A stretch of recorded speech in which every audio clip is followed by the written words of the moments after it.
Hey, this is James. Welcome to the series on the Sermon on the Mount. I am also known as the Tattooed Calvinist. So, if you don't see my ink, you're not going to see all of it, obviously. We've been working on the Sermon on the Mount. It took us 4 weeks to get through the first chapter, chapter 5.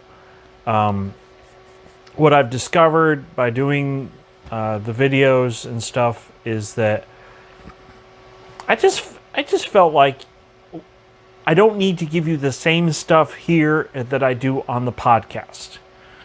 So I've tried to split it up, and it seems to be working. We're getting more views or more listens on the podcast, so that's a good thing. So here's what we're going to do. This week we're covering verse 1 through 15 of chapter 6 in the Gospel of Matthew.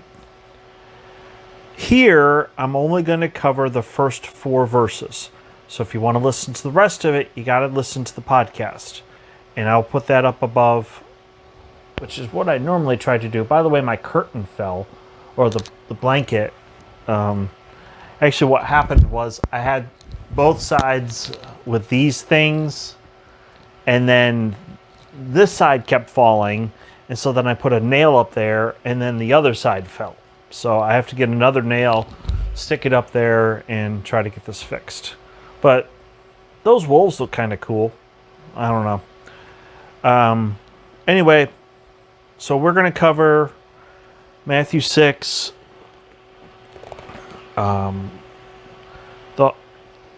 If you listen to both the video and watch the video, listen to the podcast, Live It Out with James Paul White, then you'll get all the material. But right now, we're just going to cover the first 4 verses. And I'll be reading out of the New King James. It says here, "Take heed that you do not do your charitable deeds before men, to be seen by them, otherwise you have no reward from your Father in heaven.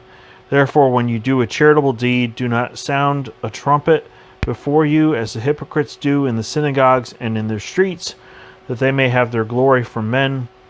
Assuredly, I say to you, they have their reward. But when you do a charitable deed, do not let your left hand know what your right hand is doing, that your charitable deed may be in secret, and your Father who sees in secret will reward you openly." So, I've been wrestling with a lot of different things lately, and one of them is my motives.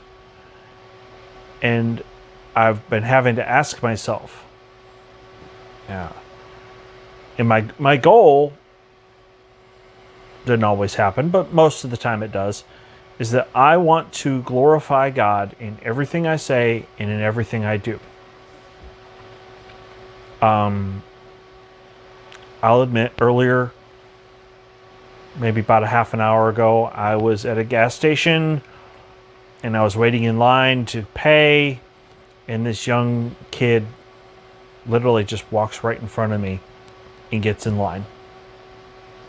As if I wasn't even standing there, as if he was oblivious to me standing there. And I was mentally thinking, it's like, do I say something? Do I not say something?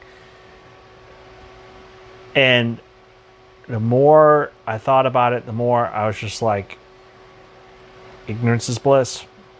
Just let it go. He obviously either A, didn't see you, or B, it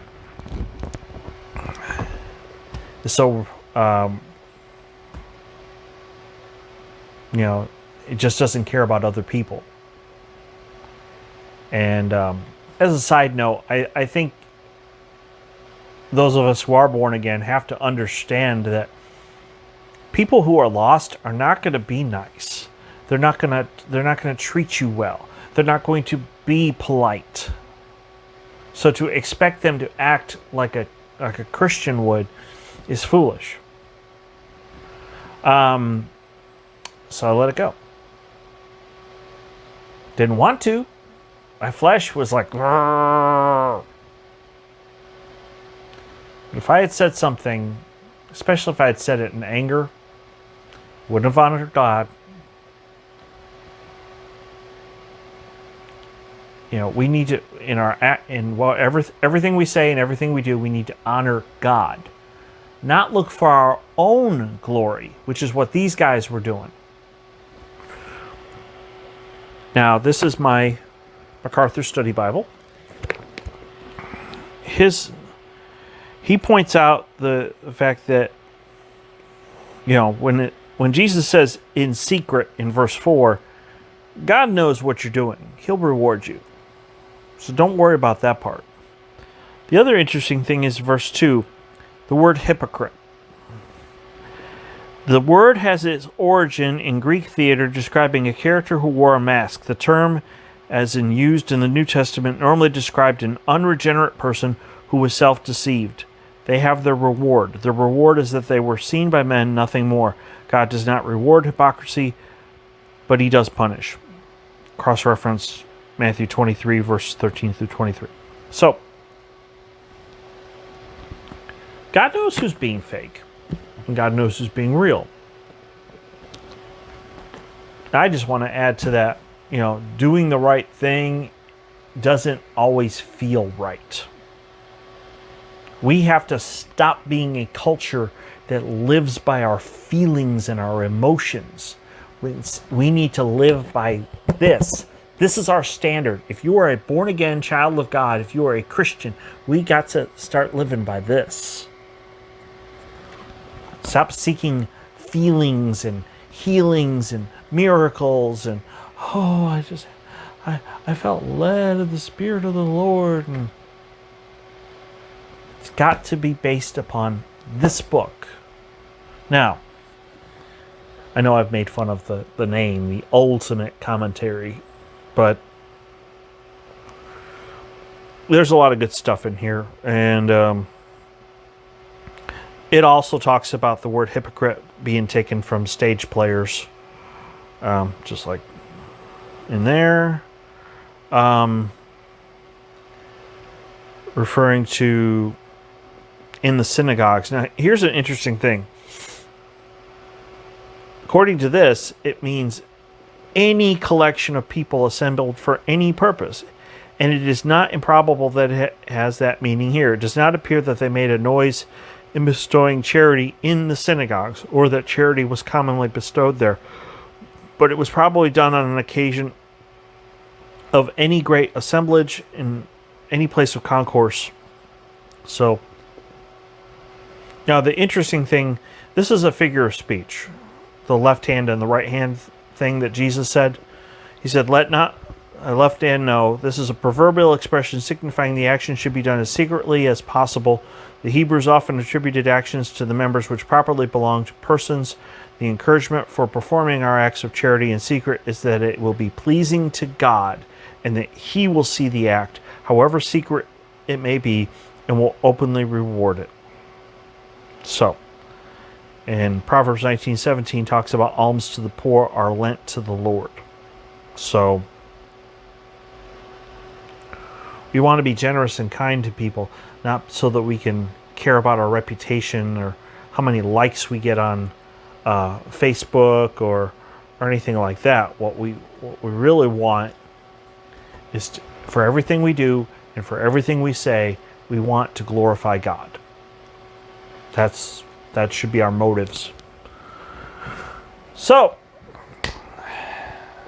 the rest of the section from verse 5 to verse 15, talking about the Lord's Prayer, we will do that on the podcast. And I will put the name of the podcast up there, Live It Out with James Paul White. You can see it on Google Podcasts, Spotify, and on Apple Podcasts as well.